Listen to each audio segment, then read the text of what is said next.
வணக்கம். Mister ladies வியூவர்ஸ்க்கு வணக்கம். சுகமே சொல்க. இப்போ பொதுவாக காலநிலை மாற்றத்துக்கு தகுந்தாற் போல மலச்சிக்கல் ஏற்படுறது உண்டு. வெயில் காலத்துல உடம்புல உஷ்ணம் ஏற்பட்டு நீர் சத்து குறைவால மலச்சிக்கல் ஏற்படுது. குளிர் காலத்துல நாம் அதிகமா தண்ணி பயன்படுத்தாததுனாலையும் மலச்சிக்கல் ஏற்படுது. இப்போ இந்த காலநிலை எதுவாக இருந்தாலும் மலச்சிக்கல் ஏற்படுறது ஒரு இயல்பான விஷயமாக இருக்கு. இப்போ இந்த மலச்சிக்கல் தான் காலப்போக்கில் பல பெரிய பிரச்சனைகளில் கொண்டு போய் விடுது. உள்ள இருக்க கழிவு முழுமையாக வெளியேறலைன்னா அது உள்ள இருந்து ஒரு கேஸை உற்பத்தி பண்ணி அங்கங்கே உடம்புல பயோகேஸ்ன்னு சொல்லுவோம், அது உடம்புல அங்கங்கே தேங்குறதுனால ஏற்படக்கூடிய வலி தொந்தரவு. அப்புறம் மலம் இறுக்கமாக இருப்பதனால ஆசன வாய் வழியாக வெளியில் வரும்போது ஃபைல்ஸ்ன்னு சொல்லக்கூடிய அந்த மூல பிரச்சனைகளையும் கொண்டாந்து விட்டுருது. அப்போ ஒரு மனிதனுக்கு கழிவு வெளியே போயிடுறதுல எந்த விதமான தடங்களும் இல்லாமல் எளிமையாக வெளியே போகணும். அப்போ இந்த எளிமையாக வெளியில் போகக்கூடிய அந்த வழி, அதுக்கு உணவு முறை, அவங்களுடைய பழக்க வழக்கம் எப்படி இருக்குன்னு ஒரு சின்னதாக விஷயத்தில் பார்ப்போம். எப்படின்னா, இப்போ நார்மலாக பெரியவங்க சொல்லுவாங்க விளக்கெண்ணெய்ன்னு சொல்லுவாங்க. விளக்கெண்ணெய்னா விளக்கு குத்துற எண்ணெய் இல்லைங்க, ஆமணக்கு எண்ணெய். இப்போ இந்த ஆமணக்கு எண்ணெயை நாங்கள்லாம் எப்படி செய்வோம்னா, ஒரு ஸ்பூனை நைட்டு படுக்க முன்னாடி குடிச்சிட்டு கொஞ்சம் தண்ணி வாய் குடிச்சு கொப்பளிச்சுட்டு விழுங்கிடுவோம். காலையில் பார்த்தீங்கன்னா எளிமையாக மலம் கழியும். மலச்சிக்கல் ஏற்பட்டவங்களுக்கு இதை ஒரு 10 நாள் தினந்தோறும் ஒரு சின்ன ஸ்பூனில் ஒரு ஸ்பூன் அளவுக்கு, பெரியவங்களா இருந்தால் ஒரு ஸ்பூனு, சின்ன பிள்ளைங்களா இருந்தால் அரை ஸ்பூனு கொடுத்து கொஞ்சம் தண்ணியை கொடுத்து குடிக்க வச்சுட்டு படுத்தாங்கன்னா காலையில் எந்திரிக்கும் போது மலம் இலகுவாக வெளியேறும். இது நார்மலான மலச்சிக்கலுக்கு ஏற்படக்கூடிய விஷயம். இதை தாண்டி வாழைப்பழம், மஞ்சள் வாழைப்பழம்னு சொல்லுவோம், கற்பூர வாழைப்பழம்னு சொல்லுவோம். சில பேருக்கு இந்த ஏலக்கின்னு ஒரு வாழைப்பழம் இருக்குது. இந்த ஏலக்கி இலக்கி தான், மலத்தை இழக்கும். ஸோ இந்த பழங்கள் எல்லாம் சில பேருக்கு மஞ்சள் வாழைப்பழம் ஒத்து வராது, வாயில் இந்த அச்சரம்னு சொல்லக்கூடிய புண்ணு வர்றது கூட வாய்ப்பு உண்டு. சில பேருக்கு அது அலர்ஜியாக இருக்கும். அப்போ இந்த ஏலக்கின்னு சொல்லக்கூடிய இந்த வாழைப்பழத்தை தினந்தோறும் இரவு படுக்க முன்னாடி ஒரு பழம் சாப்பிட்டுட்டு படுத்தா கூட காலையில் மலம் ரொம்ப எளிமையாக வெளியேறும். இந்த மலச்சிக்கல் தாங்க இன்னைக்கு உடல்ல பல நோய்கள் வர்றதுக்கு முக்கியமான காரணமாக இருக்கு. இப்போ இதை தாண்டி சில பேதிக்கு சாப்பிட்றதுன்னு சொல்லிட்டு சில விஷயங்கள் இருக்கு. இப்போ நம்ம இதே விளக்கெண்ணெயை தான் மாசத்துக்கு ஒரு நாள் ஒரு 20 ml விளக்கெண்ணெய், 20 ml விளக்கெண்ணெயை கடகடன்னு குடிச்சிட்டு ஒரு 1.5 லிட்டர் தண்ணி வெது வெதுப்பான சூட்டில் கொஞ்சம் கொஞ்சமாக குடித்து அந்த 1.5 லிட்டரையும் குடித்து காலி பண்ணிட்டு பார்த்தீங்கன்னா வயிறு சுத்தமாகிறதுக்கான ஒரு வாய்ப்பு பேதி ஆகும். ஒரு 4 முறை பேதி ஆயிடுச்சுன்னா உடம்புல இருக்கக்கூடிய நச்சுக்கழிவு, மலக்குடலில் இருக்கக்கூடிய மலப்பையில் இருக்கக்கூடிய மலம் முழுமையாக வெளியேறிடும். அங்கிருந்து உடல் ரீஃப்ரெஷ் ஆயிடும்.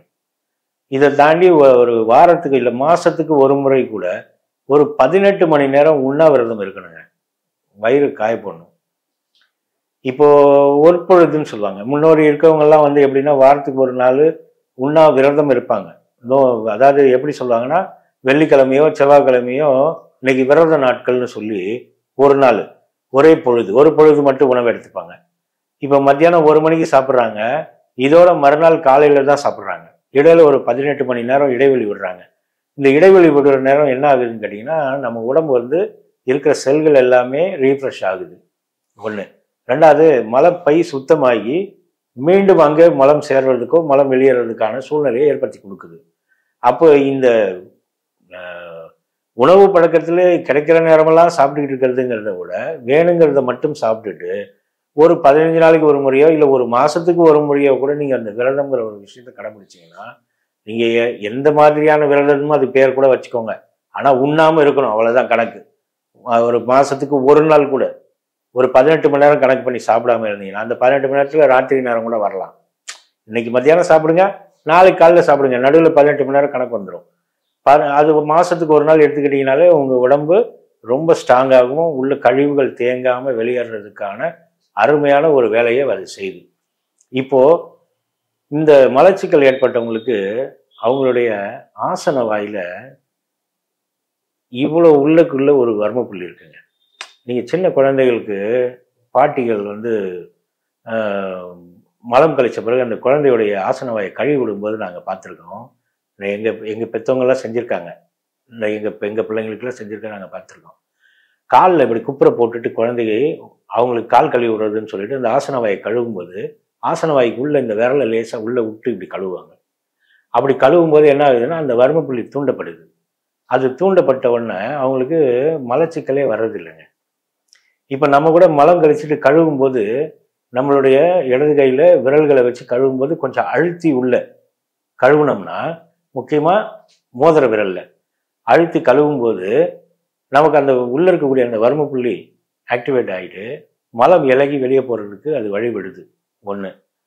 ரெண்டாவது, மலச்சிக்கல் உள்ளவர்கள் நைட்டில் விளக்கெண்ணெய் சாப்பிட்டு படுக்கும்போது ஒரு துளி மோதிர விரலை எடுத்து நம்மளுடைய ஆசன வாயில் விளக்கெண்ணெயை தடவிட்டு படுத்தோம்னா அது உடலை ஒரு குளுமை ஏற்படுத்தி மலத்தை காலையில் எளிமையாக வெளியே தள்ளுறதுக்கு உதவுது.